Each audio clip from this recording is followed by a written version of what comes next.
Today is a day to give your pets some extra affection. It is National Love Your Pet Day, and studies show over 1/3 of American homes have more than one pet. Guilty. We all love our pets, and that's why when they pass on, it can be challenging to move forward. Joining us now is dog mom and CEO Erica Skinner, who wrote a book called Pets Are Family after experiencing the loss of one of her own pets. So, good morning, Erica. What are some ways pet parents can cope after a loss? Good morning. Thank you so much for having me. It's a great question and one that I struggled with a lot last year, and it inspired my book. But I really believe a way to cope is to acknowledge that the feelings are real, that to know there's nothing wrong with you. It is a real loss. There's real love there. So I would say talk about them, remember them, know that it's okay to grieve. And I'm championing pet bereavement at work. I think take a day off work. I think have some time to grieve in space for yourself. Those who don't have pets may look at people who just lost a pet and see how distraught they are, may not quite understand why is losing a pet so hard.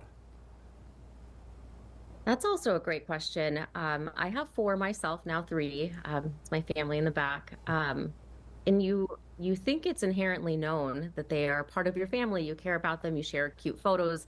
You talk about them all of the time. But I think the reality sets in when you've actually lost a pet. You see them more than you see your family, your friends. You see them every single day. Some of them sleep in our beds. I don't know how you get any more connected than that. So they're a part of your everyday life. I also think pets have a way of crawling into your heart in a way that nobody else is allowed to. No humans are allowed to. So it's a special relationship, and one that you're reminded of in your own home thousands of times a day, whether you see a couch or somewhere they slept or you have a memory. I think that can make it especially hard.